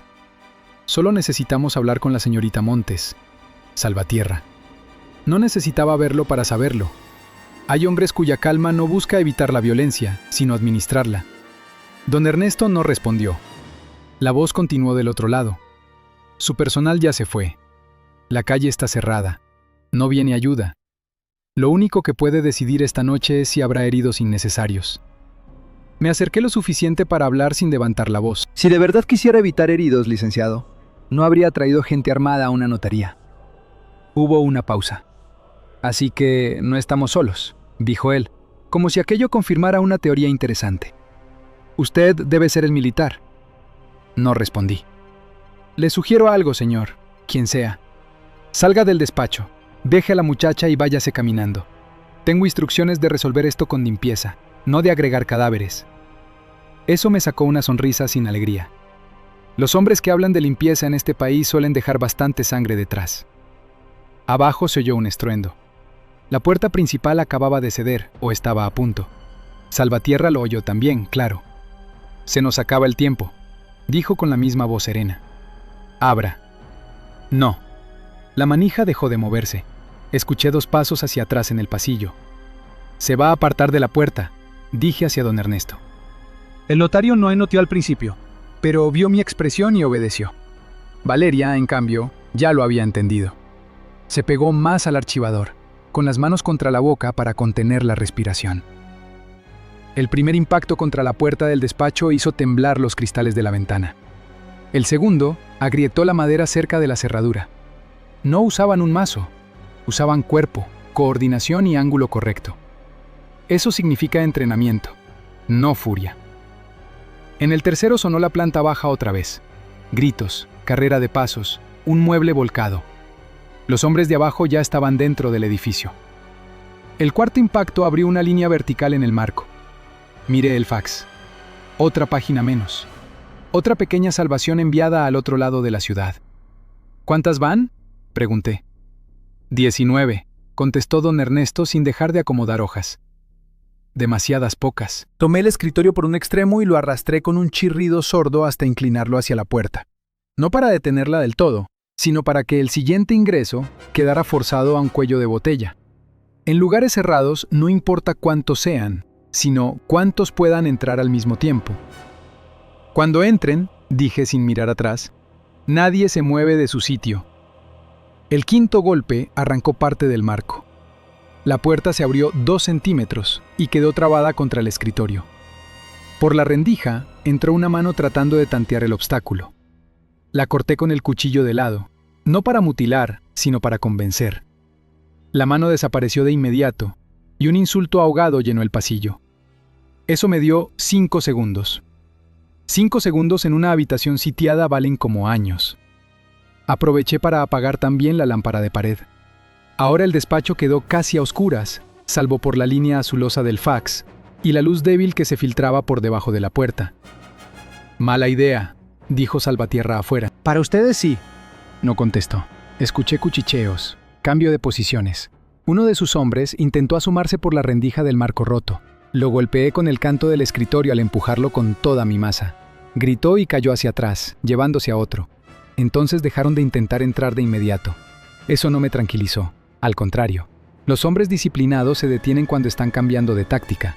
Abajo, en el primer piso, un cristal se hizo añicos. Alguien estaba registrando oficinas. Otros subían. Ya no pretendían jugar a la legalidad. La verdadera guerra empezaba cuando los protocolos se agotaban y cada quien mostraba su forma real de trabajar. El fax siguió avanzando. 20, 21, 22 páginas. Don Ernesto tenía el rostro bañado en sudor pese al frío. Si llegan al archivo encontrarán copias, no originales, murmuró. Lo importante está aquí. Entonces aquí se quedan. Valeria se despegó por fin del archivador. No voy a esconderme mientras usted se deja matar por mí. Giré hacia ella con más dureza de la que pretendía. No me dejo matar por ti. Estoy comprando tiempo. Si vas a hacer algo útil, ayúdalo con los documentos y cierra la boca. La sacudió el tono, pero no retrocedió. Fue hacia el escritorio, tomó el siguiente paquete y empezó a separar páginas, quitar clips, acomodar numeración. Bien. El movimiento sirve más que el pánico. Del otro lado, Salvatierra volvió a hablar. Le reconozco algo, militar. La mayoría ya habría disparado o gritado. Usted piensa. Por eso quiero darle una última oportunidad. No me molesté en responder. Escuché un chasquido metálico. No era arma de fuego, era otra cosa. Granada no. Demasiado arriesgada para un despacho lleno de papeles y con su propia gente alrededor. Gas. ¡Al suelo!, grité. Un segundo después, un cilindro pequeño rodó por la rendija de la puerta rota y empezó a expulsar una nube blanca y agresiva. No tuve que verla para reconocerla. Gas lacrimógeno de corto alcance. Volqué el cesto metálico de basura sobre el bote y le eché encima la jarra de agua del escritorio. No anuló todo, pero sí redujo la nube inicial. Aún así, el ardor llegó a los ojos y a la garganta como un puñetazo lleno de vidrios. Valeria empezó a toser. Don Ernesto se dobló sobre sí mismo. ¡Ventana!, ordené. Abrí apenas una hoja para ventilar sin dar blanco claro desde el patio. El aire mojado entró de golpe. El gas buscó salida, arrastrando consigo parte del oxígeno de la habitación. Y en ese preciso momento empujaron otra vez. La puerta se dio de golpe unos 20 centímetros. El escritorio se desplazó apenas. Una silueta intentó pasar aprovechando la confusión. Lo esperé desde el costado y le clavé el hombro en el pecho con todo el peso del cuerpo. Se fue hacia atrás con un ruido sordo, chocó contra alguien más y oí los dos cuerpos enredarse en el pasillo. Pero ya no vendrían de uno en uno. Lo supe cuando apareció un haz de luz corto, preciso, barriendo la parte alta del marco roto. Linterna táctica. Buscaban ojos, reflejos, movimiento. Retrocedí y me pegué al muro. Una mano armada asomó por el hueco con una pistola baja, tanteando antes de entrar. Le golpeé la muñeca con la silla, el arma disparó hacia el techo con un estampido amortiguado, y el yeso cayó sobre todos nosotros como polvo de hueso. Valeria gritó por puro reflejo. Don Ernesto dejó caer un paquete de hojas. ¡Sigan!, rugí, más fuerte de lo que pensaba. Y siguieron. Eso fue lo más extraño y también lo más humano de aquella escena. En medio del gas, de la puerta rota, de hombres armados entrando por el pasillo y de una notaría convertida en trinchera, un viejo notario y una heredera perseguida siguieron alimentando un fax como si el mundo dependiera de una máquina lenta y una pila de papeles. Tal vez porque sí dependía. Del otro lado oí la voz de Salvatierra, por primera vez sin cortesía. Ya estuvo, entren. Entonces se acabaron los tanteos. La puerta se abrió lo suficiente para que pasaran dos hombres casi al mismo tiempo. Y la noche dejó de ser una persecución. Se convirtió, por fin, en una guerra abierta dentro de cuatro paredes. El primero entró agachado, con la pistola adelantada, y la otra mano apoyándose en el marco roto. El segundo venía justo detrás, cubriéndole el flanco con una lámpara táctica que barría el despacho de lado a lado. No eran improvisados. Sabían moverse en espacios cerrados, usar el ángulo, avanzar sobre el desconcierto. Lo que no sabían era que yo llevaba años esperando, sin admitirlo, que algo volviera a poner en marcha el mecanismo que había intentado enterrar. El hombre de adelante alcanzó a dar un paso dentro de la oficina. Le solté la silla contra la cara. No como se lanza un objeto por rabia, sino como se usa una herramienta pesada para romper un hueco en la siguiente jugada. La madera lo golpeó en la frente y la nariz al mismo tiempo. Lo vi perder la línea de la mirada. El arma subió por reflejo, disparó hacia una estantería y astillas de madera salieron volando. Antes de que terminara de caer, ya me había lanzado encima del segundo. Entré pegado a su brazo armado, anulando el espacio que necesitaba para apuntar bien. Lo golpeé con el antebrazo bajo la mandíbula, y luego le torcí la muñeca hacia afuera. La lámpara cayó. El hombre soltó una maldición ahogada y trató de meter la rodilla, pero le barrí la base con un golpe lateral a la pantorrilla. Cayó de costado. El arma resbaló bajo el escritorio, y yo le estampé la frente contra el canto del archivador. Quedó fuera de pelea, al menos por unos minutos. Detrás de la puerta, Los otros comprendieron que el primer empuje no había funcionado. Retrocedieran. Escuché a Salvatierra respirar una sola vez, hondo, Como un hombre que acepta una pérdida menor antes de ordenar la siguiente. No lo maten todavía, dijo con frialdad. Sáquenlo del cuarto. Valeria seguía pasando hojas a don Ernesto con los ojos irritados por el gas y la cara llena de lágrimas químicas. El notario, rojo de la tos, alimentaba el fax una página tras otra como un sacerdote viejo empeñado en terminar una misa bajo bombardeo. 31, 32, 33 páginas. Nos faltaba demasiado. Tomé la pistola que había quedado junto al hombre caído, revisé el cargador y la puse sobre el escritorio, cerca de don Ernesto. Si entran y yo no estoy entre usted y ellos, dispare al más cercano. No al techo, no al susto, al pecho. El anciano me miró horrorizado. Yo nunca... Entonces aprenda en 10 segundos, porque no habrá 11. Valeria alzó la vista. Gabriel, no puede quedarse aquí encerrado. Van a terminar entrando todos. Tenía razón. En un cuarto sitiado, defender la puerta es útil solo hasta que los de afuera deciden cambiar la geometría.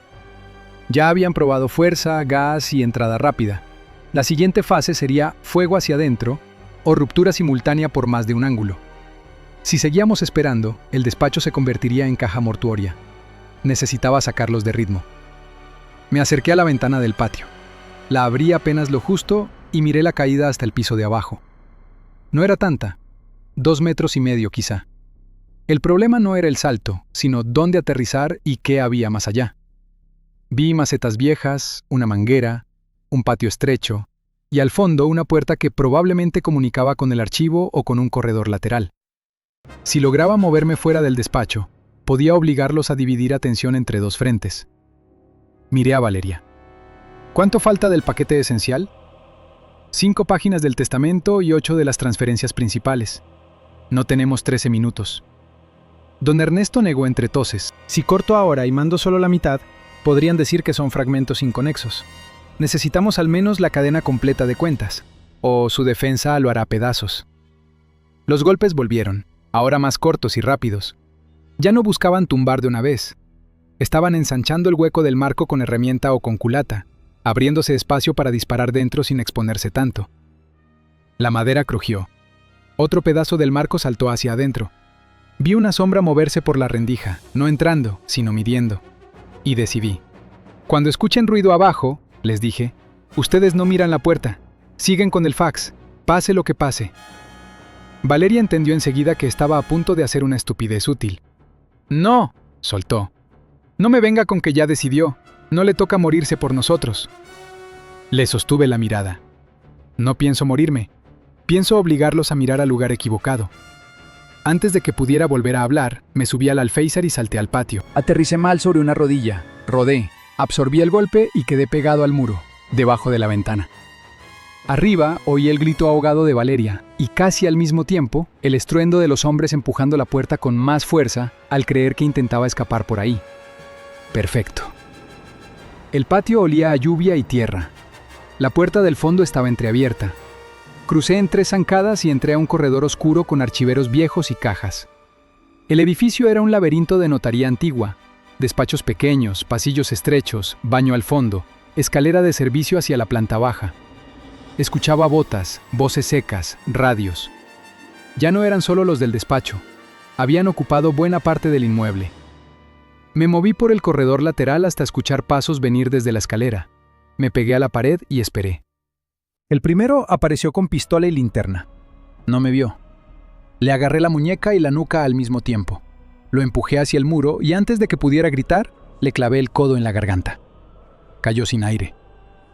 El segundo reaccionó rápido. Demasiado rápido para ser simple matón de calle. Disparó a ciegas. El tiro reventó una caja de archivo encima de mí y una lluvia de papeles viejos llenó el pasillo. Me lancé bajo su línea, le pegué en la rodilla. Le arranqué el radio del pecho y lo usé para golpearle la sien. Cayó de espaldas sobre 2 escalones. Tomé el radio antes de que pudiera emitir más que estática. Una voz sonó de inmediato. ¿Qué pasa arriba? Era Salvatierra. No respondí. Apreté el botón y dejé que escuchara solo mi respiración. Luego solté una silla metálica por la escalera de servicio. El estruendo bajó rebotando piso a piso. ¡Está bajando!, gritó alguien desde la planta baja.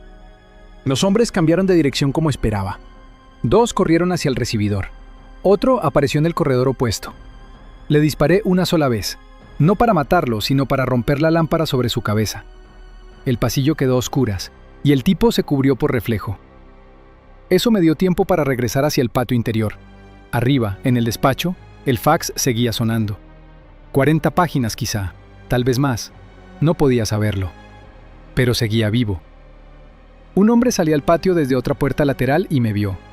Era alto, traje oscuro, impermeable impecable pese a la lluvia. No llevaba prisa. Sostenía una pistola con silenciador como quien sostiene una pluma costosa. No necesitaba presentación. Salvatierra. Nos quedamos quietos medio segundo bajo la lluvia fina. Debí imaginarlo, dijo. Usted no defendía una puerta, defendía tiempo. Y usted no dirigía una búsqueda, dirigía un entierro. Sonrió apenas. La muchacha no entiende el tamaño de lo que trae encima. Usted tampoco. Esto ya no es una herencia, señor Salgado. Es una estructura completa de negocios, favores y nombres que alimenta a demasiada gente. Su gesto heroico de esta noche no cambia el país. No, pero puede arruinarle la semana. Me disparó primero. El tiro pasó junto a mi hombro y reventó una maceta detrás. Me tiré hacia un costado. Rodé tras una columna del patio y respondí con 2 disparos cortos. Salvatierra no estaba donde debía estar cuando asomé. Se había movido con disciplina, usando el ángulo del corredor y la sombra. Ex policía, ex militar o algo peor. Alguien que había aprendido de ambos mundos. No intentaba imponerse con furia. Quería cansarme, empujarme, aislarme del despacho. Y yo necesitaba exactamente lo contrario. Mantenerlo lejos mientras el fax terminaba. Oí pasos corriendo hacia nuestra posición. Sus hombres volvían a cerrarme. Entonces sonó el radio otra vez, esta vez desde el cinturón de uno de los caídos en la escalera. Alguien gritaba desde la calle. «¡Licenciado! ¡Llegó Rogelio! Pregunta si ya firmó la muchacha». Salvatierra giró apenas la cabeza hacia ese sonido. Solo un instante. Pero a veces una guerra entera cambia en un instante. Me lancé fuera de la cobertura, crucé el patio en diagonal y lo golpeé antes de que recuperara el ángulo del arma. Chocamos contra la pared. Su pistola disparó hacia arriba. Sentí el fogonazo cerca de la oreja. Me metió un codazo seco al hígado que me vació los pulmones. Luego intentó encajar el cañón bajo mis costillas. Sujeté su muñeca con ambas manos y la desvié hacia el piso cuando disparó otra vez. El concreto saltó en fragmentos. No tenía la fuerza bruta de un sicario joven, pero sí algo más peligroso. Técnica sin desperdicio. Me pisó el empeine. Me golpeó la cara con la frente y logró soltarse medio paso. Volvimos a apuntarnos casi al mismo tiempo. Y entonces arriba el fax emitió un pitido distinto. Uno largo. Uno final. Salvatierra lo oyó. Yo también. Los 2 entendimos lo mismo. Ya era tarde. Por primera vez, vi rabia real en su rostro. «Maldita sea», escupió. Corrió hacia la escalera. No hacia mí, hacia el despacho. Eso me confirmó que lo enviado era suficiente. Le disparé a la pierna. Fallé por centímetros. Pero el tiro lo obligó a cubrirse y perder velocidad. Aún así siguió adelante. Detrás de él venían 2 de sus hombres. Los enfrenté en el corredor estrecho. El primero recibió la culata de mi pistola en la boca. El segundo me golpeó el brazo, y el arma se me fue al suelo. Nos fuimos al cuerpo a cuerpo entre papeles mojados, paredes estrechas y respiración rota. Le quebré la nariz al primero con un cabezazo, y lancé al segundo contra una puerta de vidrio que estalló sobre ambos. El pasillo quedó sembrado de sangre, agua y hojas notariales arrancadas por los pasos. Arriba una voz gritó. No de Valeria, de uno de los hombres de Salvatierra.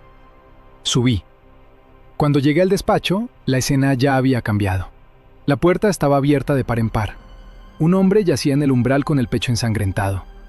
Don Ernesto, de pie junto al escritorio, sostenía la pistola con las 2 manos y los ojos desorbitados. Valeria estaba detrás de él, aferrada al último juego de documentos y al reporte de transmisión del fax. Salvatierra no estaba.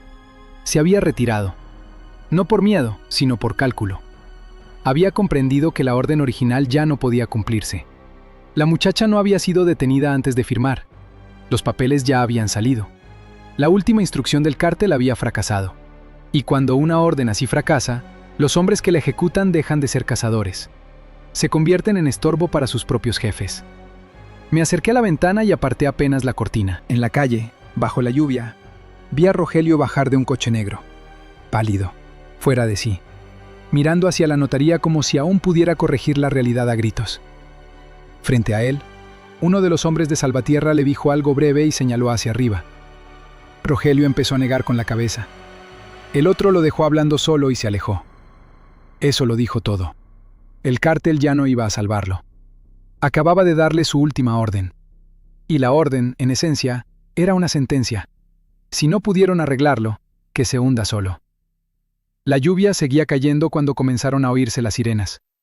No eran las sirenas indecisas de una patrulla cualquiera ni el ruido aislado de una ambulancia perdida en el tráfico. Eran varias, acercándose a la vez, cortando la noche de Coyoacán con un sonido duro, compacto, demasiado visible para ocultarlo después. En una ciudad como la nuestra, donde tantas cosas pueden comprarse, todavía hay momentos en que el ruido correcto obliga a todos a moverse. Rogelio fue el primero en entenderlo. Lo vi desde la ventana, bajo la luz húmeda de la calle, girando la cabeza de un lado a otro como un hombre que busca una salida que ya no existe. Su abrigo caro estaba empapado, el cabello pegado a la frente, la boca abierta en una expresión ridícula de incredulidad. Toda la seguridad de empresario influyente, de hermano menor resentido y de socio útil del crimen se le estaba derrumbando encima en tiempo real, frente a la fachada de la notaría donde había pensado firmar su triunfo. Los hombres que quedaban en la calle ya no lo rodeaban como escoltas. Lo rodeaban como quien calcula una distancia prudente frente a un problema ajeno. Eso era lo que más miedo daba del crimen organizado cuando uno llegaba a conocerlo de cerca. No la brutalidad, ni las armas, ni los coches. Era la facilidad con la que dejaban de reconocer como suyo a un hombre que, una hora antes, parecía intocable. Salvatierra no volvió a aparecer. No porque hubiera desaparecido, sino porque supo hacer lo único inteligente que le quedaba: retirarse antes de que lo fotografiaran demasiado cerca del desastre. Hombres como él no buscan gloria, buscan seguir siendo útiles. Y esa noche, continuar allí habría significado convertirse en parte del expediente. Detrás de mí, don Ernesto dejó la pistola sobre el escritorio con una mano que seguía temblando. Tenía el rostro ceniciento, la respiración corta y la corbata torcida, pero seguía de pie. Valeria sostenía todavía el reporte de transmisión del fax y la última carpeta de documentos contra el pecho. La furia la había mantenido erguida durante el asedio.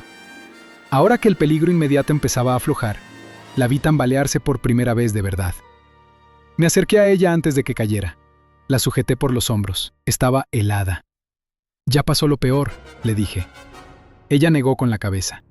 Las lágrimas no salían todavía. Seguían atrapadas en algún lugar más profundo. «No», susurró. «Lo peor fue cuando mis padres se subieron a ese coche sin saber que ya los habían vendido». No intenté corregirla.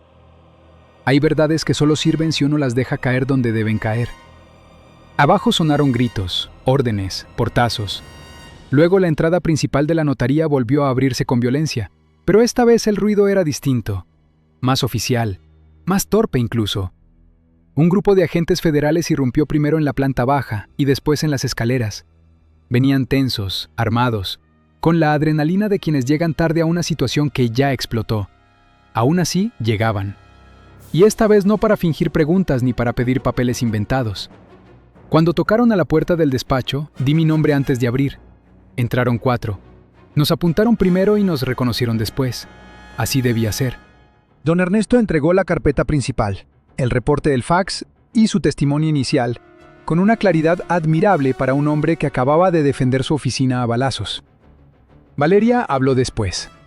No lloró. Describió a su tío, los documentos forzados, el encierro, la fuga, las amenazas, la conversación en la cocina, los nombres, las fechas, los vehículos. Su voz sonaba extraña. No era la voz de una víctima rota, sino la de alguien que por fin había encontrado un borde firme dentro del caos. Cuando le tocó mirar hacia la ventana y señalar a Rogelio, ya no tembló. Los federales lo sacaron de la calle contra el cofre de un coche negro, lo esposaron bajo la lluvia y lo metieron en una camioneta sin darle tiempo a entender que, por primera vez en su vida, nadie iba a correr para salvarle la imagen. Me pidieron declaración allí mismo. La di sentado en una silla de despacho que olía a polvo, con una toalla prestada sobre los hombros y el costado izquierdo latiéndome como si me hubieran metido hierro caliente entre las costillas. Uno de los golpes de la pelea con Salvatierra me había dejado medio cuerpo entumido. También tenía la muñeca hinchada, los nudillos abiertos y un corte superficial sobre la ceja. Nada nuevo.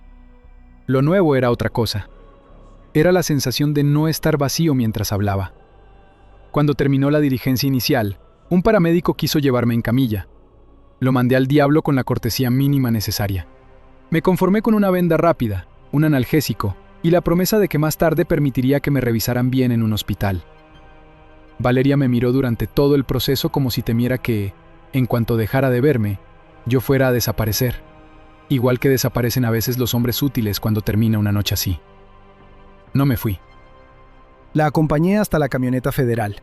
Don Ernesto vino detrás, envuelto en una cobija gris que le quedaba ridícula sobre el traje, pero sin perder del todo la dignidad. La lluvia empezaba por fin a ceder. Coyoacán olía a papel mojado, gasolina y tierra removida.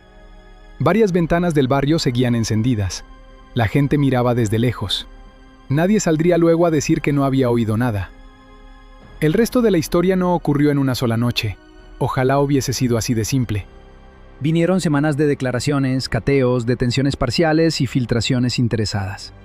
Cayó primero Rogelio, luego 2 contadores, luego un director de obra, luego un comandante que juraba no conocerlo. Después empezaron a salir nombres más pesados, conexiones con contratos públicos, empresas interpuestas, transportes de material inexistente, pagos por seguridad privada que en realidad cubrían rutas de lavado. El sobre rojo del padre de Valeria resultó tan venenoso como yo había supuesto. No tumbó al país, pero sí abrió una grieta por la que empezaron a caer varias piezas demasiado acostumbradas a estar arriba. De Salvatierra no supimos nada durante 3 meses. Eso no significaba que hubiera desaparecido. Significaba que estaba replegado, escondiendo manos, borrando rastros, decidiendo qué antiguos aliados convenía sacrificar para seguir respirando. Los hombres así no sienten remordimiento, sienten cálculo. Valeria tuvo que aprender a vivir dentro de ese cálculo. No fue heroico ni limpio. Hubo mañanas en las que no quería levantarse. Hubo noches en las que despertaba convencida de que seguía encerrada en la casa de las lomas. Durante semanas no soportó que nadie se colocara detrás de ella sin avisar. El sonido de un radio portátil la ponía blanca. El olor del café frío la hacía cerrar los ojos con rabia, porque se parecía demasiado al de aquella banca de la Alameda donde su vida se partió en 2. Yo la acompañé en ese tramo porque ya no sabía hacer otra cosa. Primero fue por simple necesidad práctica. Había que moverla entre fiscalías, reuniones, oficinas y casas seguras. Después fue porque su nuevo equipo legal necesitaba una cabeza fría para coordinar seguridad. Luego porque el consejo de la empresa, reducido ya a la mitad y lleno de oportunistas nerviosos, exigió un plan serio si Valeria iba a asumir legalmente lo que le correspondía.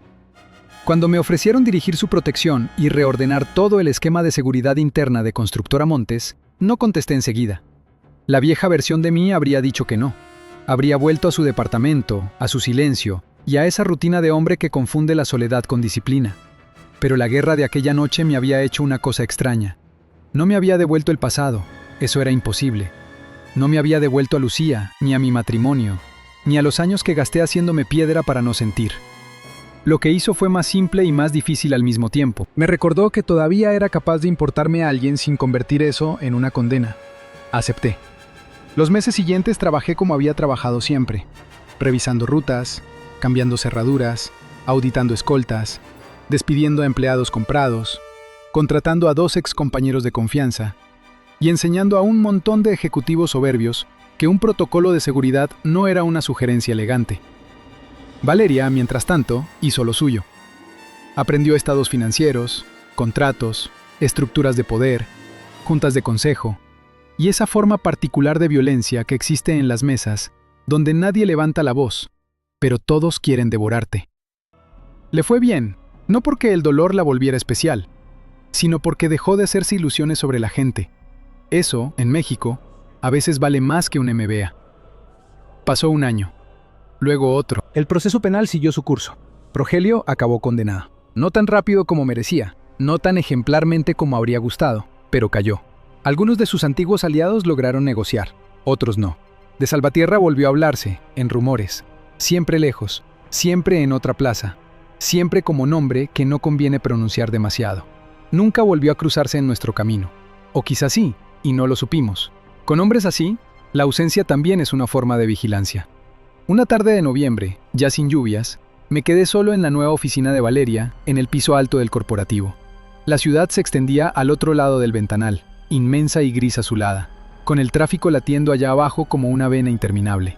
Sobre el escritorio había planos, carpetas y una taza de café a medio terminar. Tomé la taza. El café estaba tibio. Me hizo pensar en la Alameda, en la muchacha que se había sentado a mi lado fingiendo que yo era su padre, en los hombres que venían por ella, en la forma en que algo volvió a ponerse en movimiento dentro de mí antes de que pudiera impedirlo. Detrás de mí se abrió la puerta. «Otra vez se le está enfriando», dijo Valeria. Me volví. Ya no era la joven asustada de aquella noche. Seguía teniendo la misma mirada oscura, pero ahora llevaba en ella otra clase de firmeza.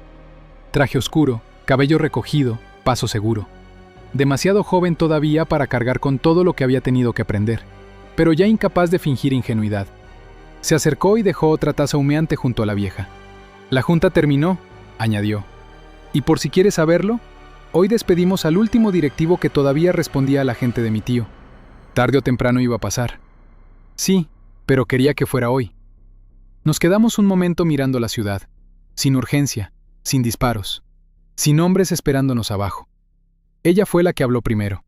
«A veces pienso en esa banca de la Alameda», dijo. «Y me pregunto qué habría pasado si usted hubiera decidido mirar hacia otro lado». No contesté de inmediato. Toqué, por costumbre, el anillo bajo la camisa, el anillo de Lucía. Durante años fue solo una herida fría colgando del cuello. Ahora seguía doliendo, pero de otro modo. Ya no como castigo, más bien como memoria. «Habría pasado lo que pasa demasiadas veces en este país», dije al final.